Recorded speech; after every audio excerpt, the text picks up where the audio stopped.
Hello and welcome to Advertisers Watching Ads. My name is Tom Ollerton, and this is a show where brands watch other brands' ads and discuss what is good and bad about them. We're brought to you this week, as ever, by the Conscious Advertising Network, so please go and check those guys out after the show. But before we get to the ads, let's meet this week's guests. Hi, I'm Fatima. I'm Head of Marketing for Munchfit. Hi, I'm Mark Hull. I'm the Marketing Director for Dignity PLC. And I'm Jerry Daykin, Senior Media Director at GSK Consumer Healthcare. Well, guys, thank you so much for joining us this week.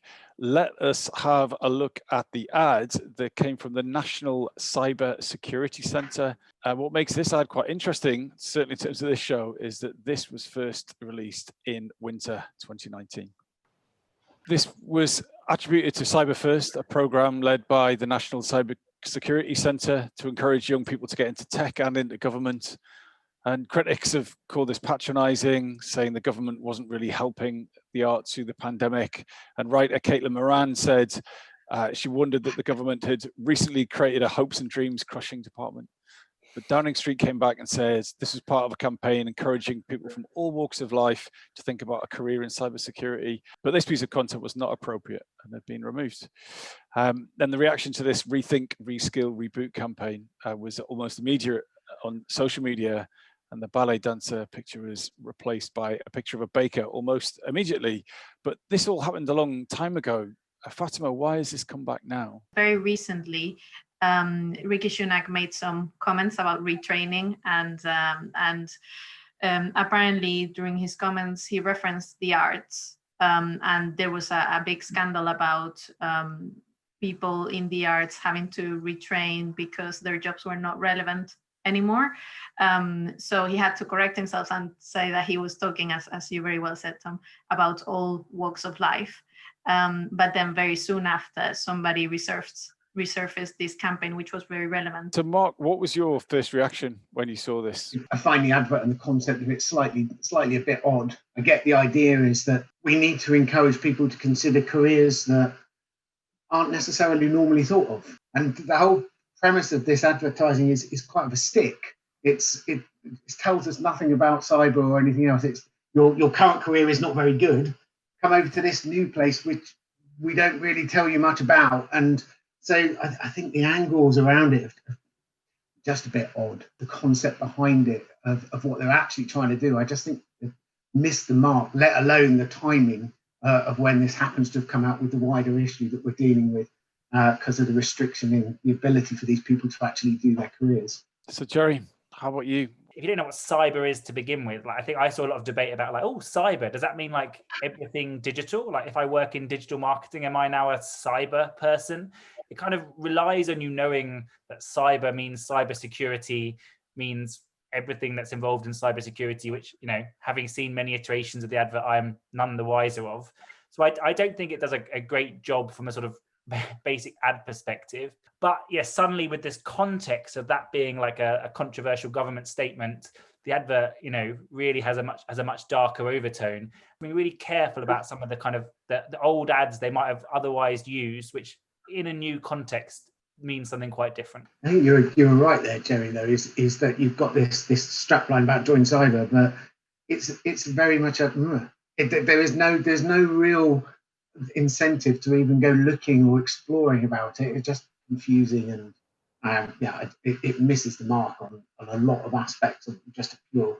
I think that the root problem for both of the issues that you mentioned is something that happens in most companies, unfortunately, which is that the team gets so into what they are trying to do and what they are trying to achieve and how great their own product is, that they forget about the target audience.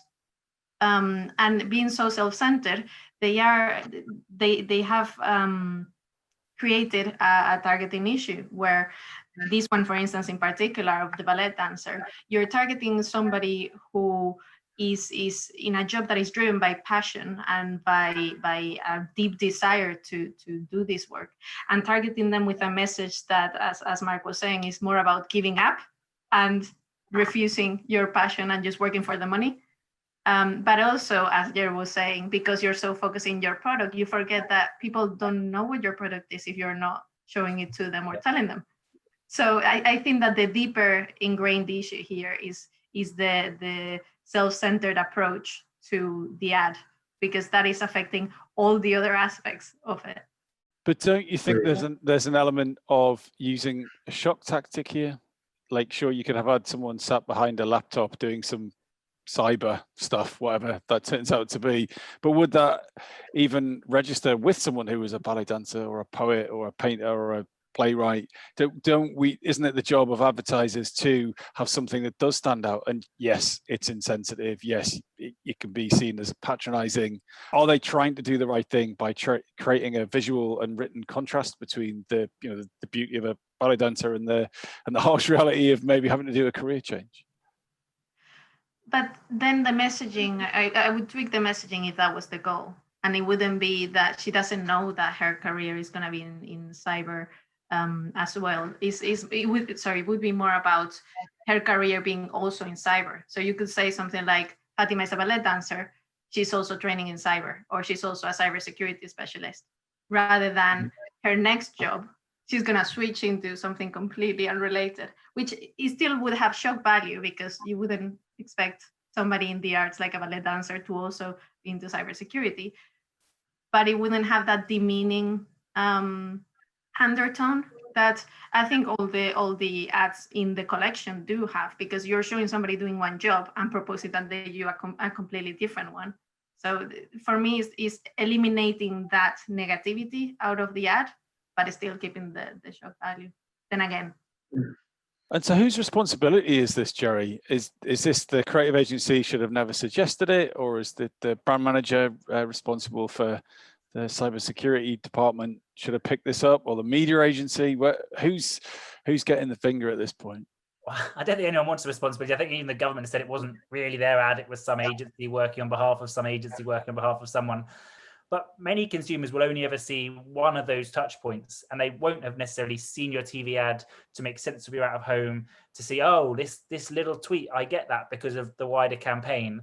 And that's a big watch out as well. Like, don't just approve, oh, the whole the set of assets I have is good, but like, if I just saw one of them, what would that look like? And I think I guess ultimately a brand manager or someone probably should have stopped and said, there's something not quite right about the set.